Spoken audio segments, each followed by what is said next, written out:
let's take a moment to find a comfortable posture. And so in sort of the yogic system of thinking about things, and in the Yoga Sutras of Patanjali, actually it's funny that a lot of modern yoga really emphasizes asana practice, and they have all these different postures and different practices, physical practices that they do. But in the actual original Yoga Sutras of Patanjali, the only thing that is said about asana is that that asana should be stiram and sukham, which means stable and comfortable. And that's basically the only descriptions that it says about posture, or asana, which actually literally means seat. So it's interesting that in this system, kind of this idea of straighten up and settle in directly correlate to that. That your posture should be stable, so we can all do this. So we can take a deep breath, and we can straighten up. And so that straightening through the spine creates stability in our posture. And then as you exhale, you can settle in. And that settling in creates a sense of comfortable and ease in our posture. And so see if you can take one more deep breath. And as you inhale, lengthen through the spine and find a sense of stability.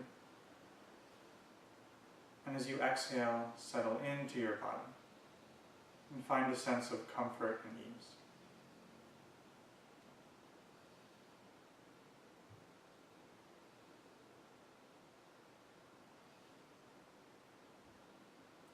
Thank you all for giving that a try. So tonight I'm going to talk about how this practice can allow us to really know who we are.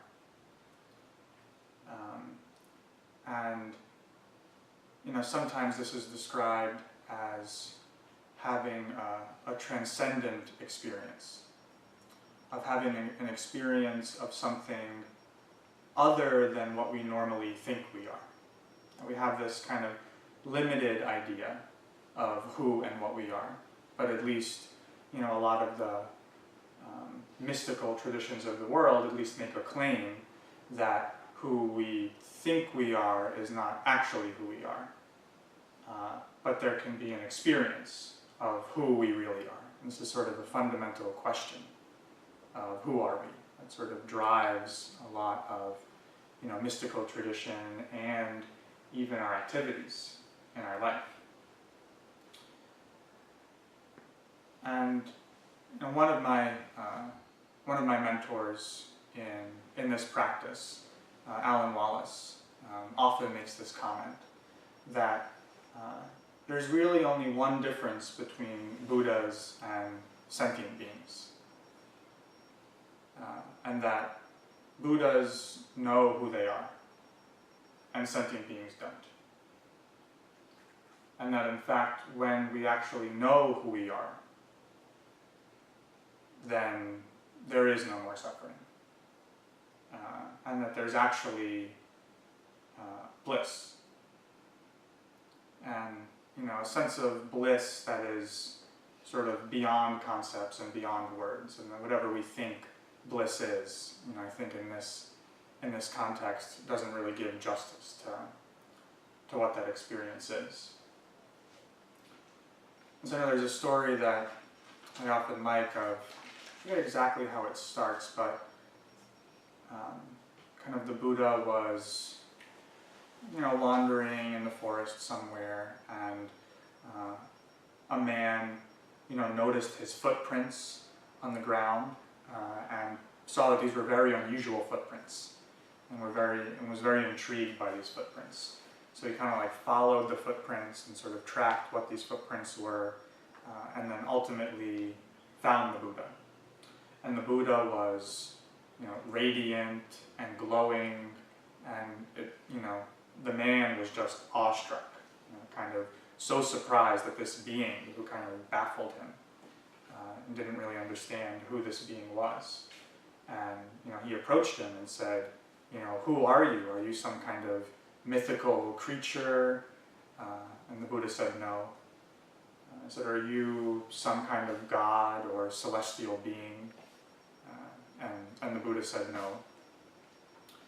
And then the man asked him, are you a human?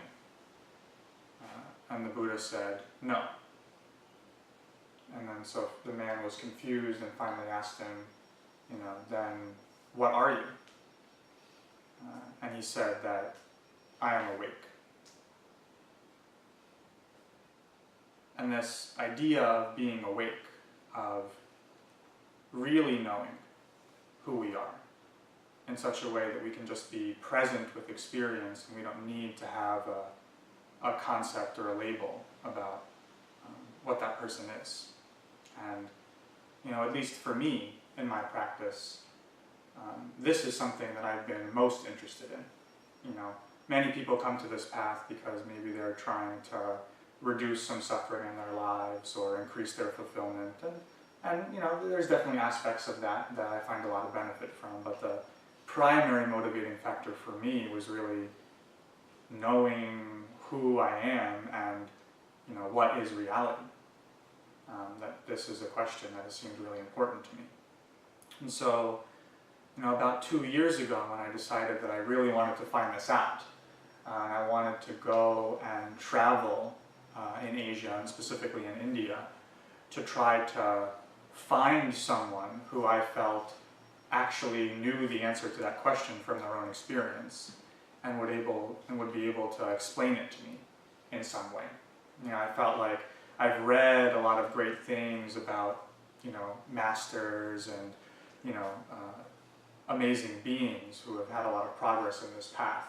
And I've met a lot of really great teachers locally here, and of course, Shinzen and Soryu have been tremendous inspirations for me. Although,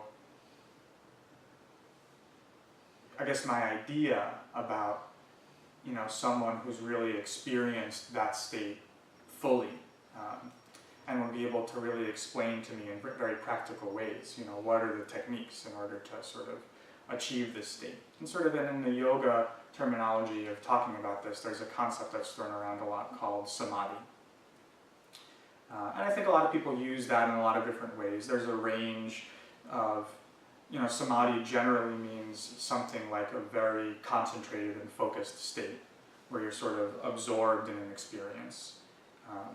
And that could be, a very low level of concentration to very extreme levels of concentration. But at least the way that it's mentioned within the context of the 8 limbs of yoga, and it's sort of the final limb of yoga, this concept called samadhi, is held in sort of very, very high regard. It's not something that is, taken lightly, that, the average person usually experiences.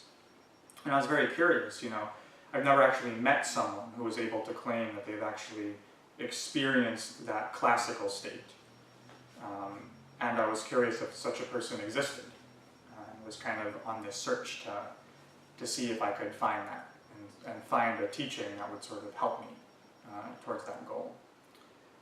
And so I went to a lot of places when I traveled, but one of the places that I went to that most had to do with this particular goal, and that had to do with sort of a yoga practice, is when I went to Rishikesh.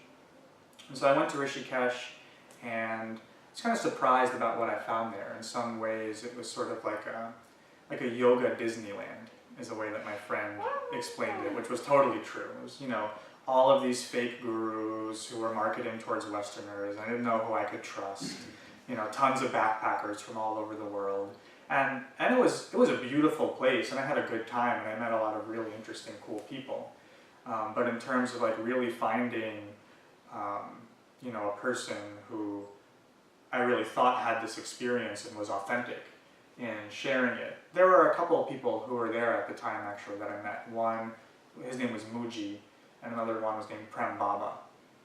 And they both had, actually, meeting them was amazing. They both had an amazing presence, and I really felt something by being around them. But they had tremendous followings, and there was all of this excitement around them. You really couldn't, have a personal conversation with them, and they weren't available to kind of give you personal guidance in your practice. It was sort of, this big kind of worship scene, which wasn't exactly what I was interested in. But just by chance, I kind of had this vague idea of what I was looking for, and I didn't know if I could find it or where to find it. And by chance, I ended up at Swami Rama's ashram. That was sort of away from most of the commercial area of Rishikesh. And there, I did a very small retreat. It was called the Self-Transformation Program. It was for 3 weeks, and there was only 7 people who were allowed to be in this program at a time. And there was a man there, his name was Dr. Ganeshan, who used to be a medical doctor for 25 years and studied naturopathy and was very familiar with sort of anatomy and Western ways of thinking, and actually grew up learning about yoga from his mother, practiced yoga. He grew up, he was actually born in Malaysia, but he grew up in India. But as a young person, he didn't really find a deep connection to the practice and kind of went more of this traditional, successful life. He ended up actually becoming a stage hypnotist at some point and doing like personal growth programs, and actually shared the stage with Tony Robbins for some programs. I don't know exactly where it was. So really interesting guy. But then at some point in his path, he met Swami Rama, who was since passed away by the time I went to the ashram, and was just really inspired by his teachings, and basically gave that all up to move and live in his ashram and follow his teachings.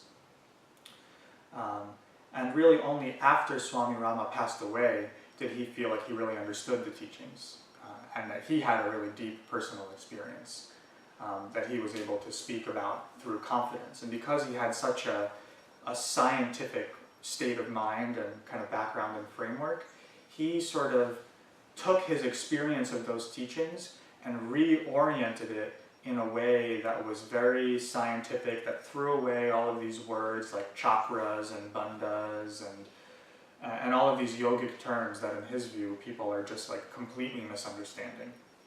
And that the modern view of what those things are totally deluding people from having an experience. And he kept on saying over and over again that that we should experience the difference that experience makes. That we talked about a lot of theory, but ultimately at the end of all of this, if you don't have an experience about something, then throw it all away. And ultimately that this was a map to kind of provide an experience. And I've studied yoga for a long time, and I've done a lot of pranayama practices and breathing practices and meditation practices, and I've had certain experiences that I felt were kind of progress in helping me to understand who I was, and having experiences of my awareness expanding outside of my body, and really having a taste of what other kinds of states of consciousness are there besides the typical ones that we experience in our normal everyday life. And I have to say, I don't know why, or for some luck that I ended up there and ended up meeting this man and doing this practice. But I really had a breakthrough. I really understood the practice. It was extremely simple, and it produced an experience that's really hard to describe and hard to explain. And essentially the practice is working with the breath, but specifically working to elongate the breath. So elongate the time between the inhale and the exhale, so that your breaths are longer and longer. And that there's some claim in a yogic text, I forget what it is, but that essentially when one round of breath, inhale and exhale, ends up being something like 24 minutes, is when you achieve a state of liberation. And from a tantric perspective, both in a yogic point of view and also, interestingly enough, from sort of a Buddhist tantric point of view, which I find very interesting that there's a correlation here, that there's a scientific goal to Tantra. And that goal on a purely energetic level is to condense all of the energies or the pranas that exist, and there's 5 different kinds of pranas that I won't mention specifically right now, but to kind of harness the energy of those 5 pranas and get them to enter the central channel and then eventually come to rest at the heart. And that when that happens, that sort of unlocks the most subtle aspect of our minds, and that when we're able to see through that most subtle experience of our minds is when we finally come to learn who we are. And whether that happens through very specific physical practices, which Tantra tends to emphasize, certain practices that sort of initiate that process to happen, or if it comes from simply having complete equanimity with your experience right now and letting that process happen naturally. Those are both strategies or ways to approach that. But one of the things that he often said, he kind of had a name for his system that he called YQ. That was basically like YQ, like wait in a line. That basically this is a shortcut. And if you can utilize the shortcut, then why wait and have the process be longer than it needs to be? And so there's a lot of subtle points to this technique, but I'm going to see if I can describe it briefly, and then when I do the guidance, I'll sort of lead you through different parts of it. So I guess one thing I want to say first before I go into that, to talk a little bit about my experience with the technique that I kind of found so valuable, is that so essentially in the yoga world there's this concept called kumbhaka that is normally talked about as breath retention, meaning that you inhale and that there's sort of this pause at the top of the inhale, and that you hold that breath, that you hold that pause. And then you exhale, and there's a pause at the bottom of the exhale, and that you hold that pause. And I've tried to do that for many years, and I actually really dislike that practice. I always felt really uncomfortable. I would try to hold my breath, and I would immediately, my body would start shaking, and I would get really nervous, and I couldn't hold my breath for very long. And I didn't really feel successful at it. But this practice redefined what that word means and how you approach it in such a way that instead of holding the breath, you just continue to expand the breath in a way that I was able to experience a state of my breath basically just becoming suspended. That I would inhale, and that it seemed like I was inhaling for minutes, and I would just continue to inhale, and at a very subtle level. And that when that state happened, it was like time and space just stopped. And I felt like I was floating, and that everything was effortless. And there was actually a little bit of nervousness and fear that sort of arose, and it was such an interesting state.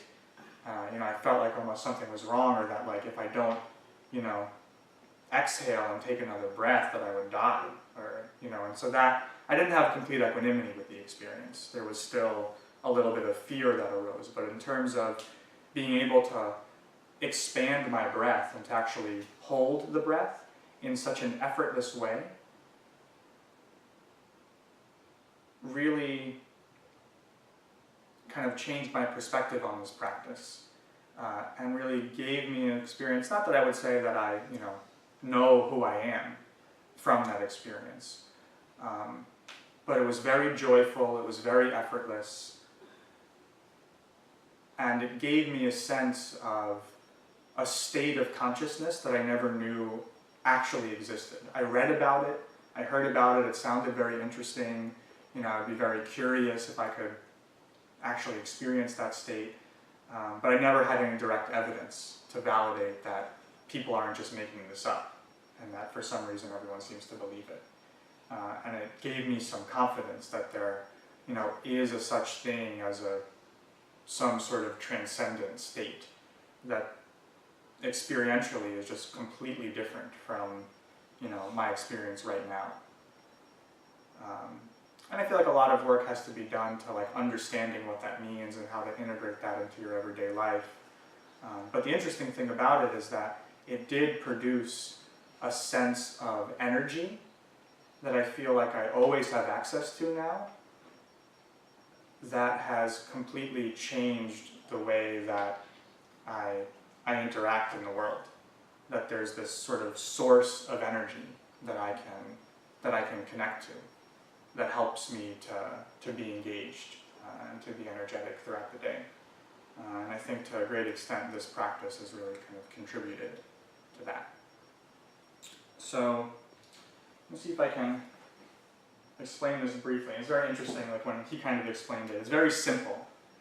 Swami Rama would kind of, typically do this, say something in a very Zen way, say something very confusing, and then kind of just walk out and leave it up to everyone else to figure out what he meant by this. But at least Dr. Ganeshan ultimately figured it out and then came up with a really practical way of teaching it and explaining it.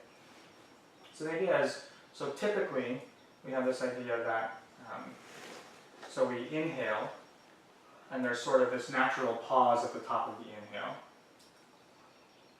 And then we exhale,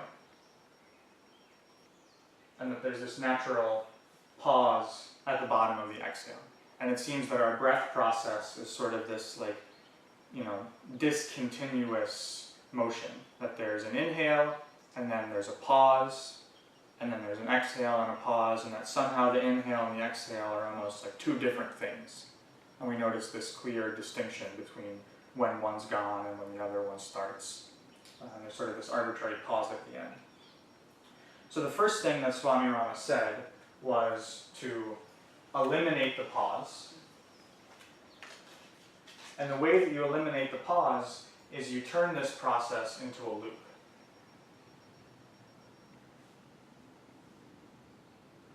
So that actually you continue to inhale to a point where the inhale just sort of naturally turns into the exhale. And then you exhale to a point where the exhale naturally turns into the inhale. And then actually, there still is this kind of arbitrary point here where there is this transition. And that's a very special point to pay attention to, where you notice where that transition happens. But to not sort of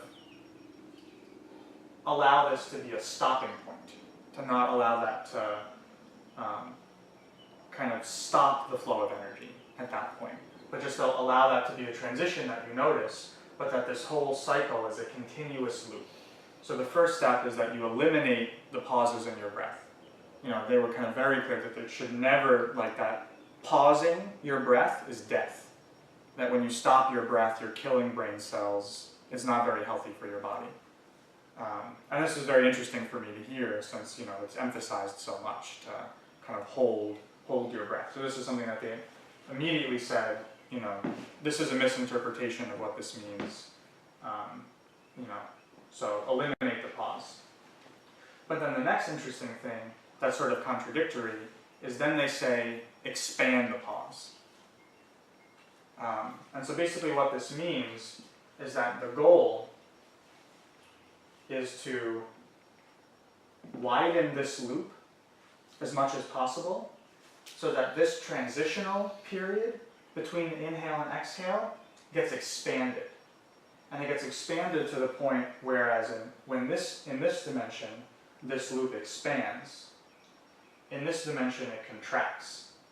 And so it contracts to the point where ultimately there's sort of no distinction that can be made between inhale and exhale, and that you're kind of caught in this continuously expanded state where there's no need to inhale or exhale. And that when they talk about, yogis who stop their breath, that they don't actually stop breathing, but they just have entered this state where they're sort of, so in what's called like Shashunda Nadi is the central channel. That they've actually brought their energy or the prana into the central channel, and they're just in this extended expansion that sort of suspends space and time. And that the goal of this practice is to kind of experience that kind of expansion in either direction, either on the inhale or on the exhale. And so it's sort of ambitious to try to explain in a short amount of time and tell a story. But so that's the basic idea about the technique. And so I think we'll try it, and then I'll guide us through kind of how to work with it, at least at a very basic level. And then we'll see, if we're able to connect with it, and I'm really interested in hearing what experiences come out of it. So, as I said before, it's very important to start with your posture. So make sure that your posture is stable and comfortable, and then also that your body remains still, especially in this practice, to pay more attention to the subtle energy in the body and the breath. To keep the body as still as possible is important, but of course, do the best that you can. If you have to move, you have to move. It's no big deal.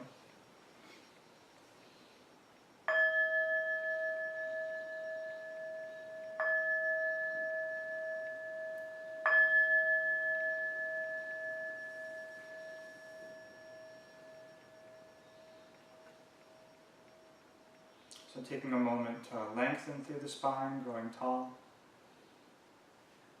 and settling into the body and feeling relaxed.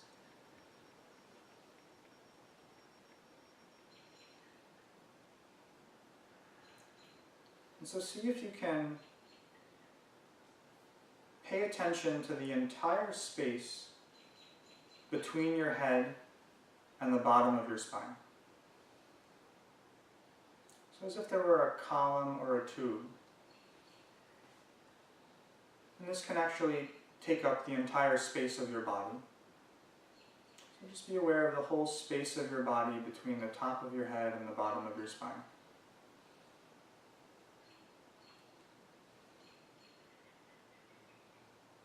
And as you inhale, imagine that you're inhaling in a loop from the bottom of your spine up your back to the top of your head.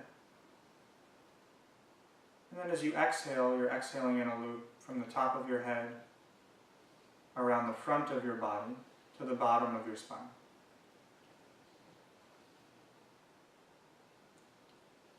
And see if you can intentionally actually slow down your breath. So letting your breath be full and deep.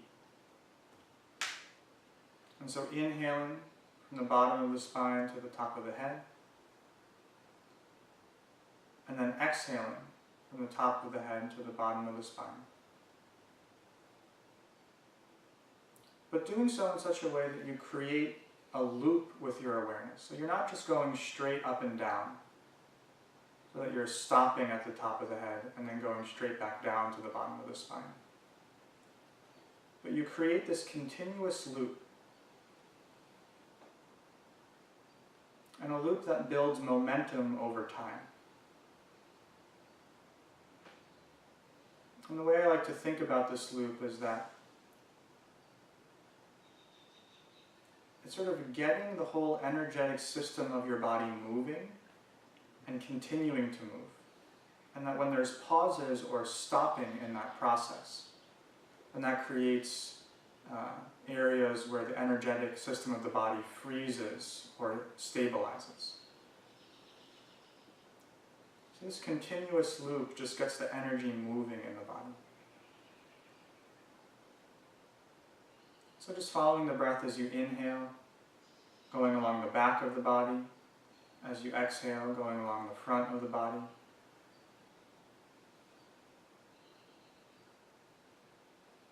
And so as you breathe, almost moving your awareness with your breath in a looping fashion.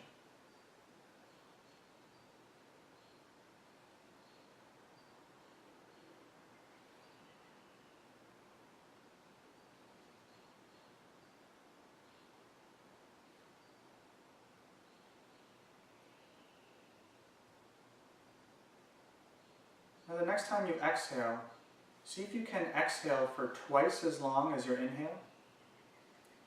And as you do that, imagine that you're throwing your awareness down into the center of the earth. So going past the base of your spine. And so as you exhale, continuing to exhale, exhale, exhale. So never holding the breath, but just continuously keep exhaling.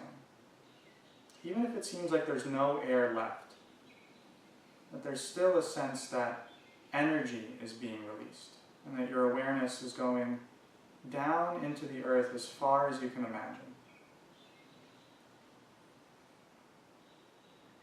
And then sending the awareness back up, and as you inhale, imagine that you're throwing your awareness as high up into the sky as you can. And continuing to inhale, inhale, inhale, as long as you can. Until naturally you feel that it's time for the exhale to come. And so there's no need to force that, but however long it is for you, it might be long, it might be short. And then when it's time to exhale, once again, throwing the exhale, sending your awareness as far down into the earth as possible. So it's like you're expanding this loop, making it spatially larger in the vertical direction.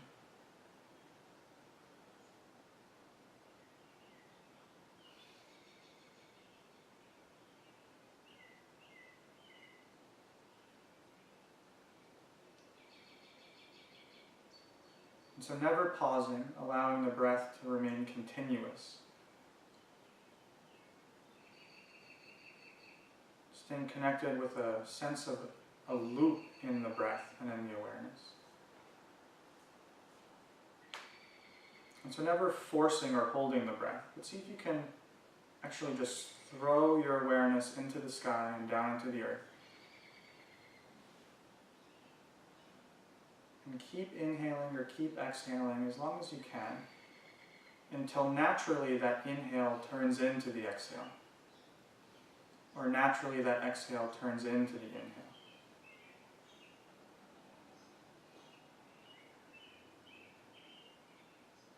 And very slowly over time, just starting to build momentum and expanding that space longer and longer.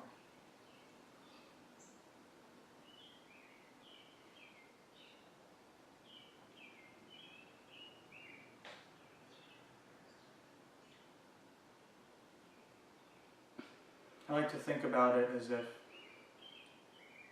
you have a ball attached to a rubber band. And as you swing that around in a circle and you send the ball up in the air, that it creates this tension on the rubber band. And so the ball will lift, but then the tension will pull back on it and it'll slow down. And then eventually it'll reach its top point and then start to come back down. But that tension that was created in the rubber band will then throw it down towards the ground. And then eventually that momentum will slow down, reach its bottom point, and then go back up again. And with each cycle, you can build momentum in that process. So allowing the ball to reach a little bit higher and a little bit lower each time.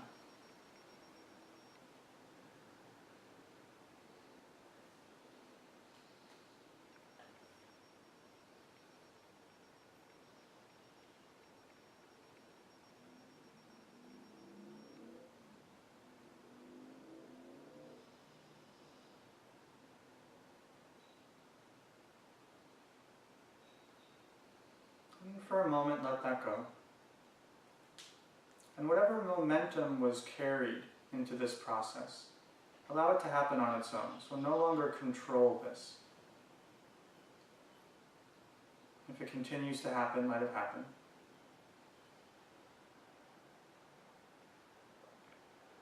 And if it doesn't, that's fine too. Let your breath be natural now. And just pay attention to your body.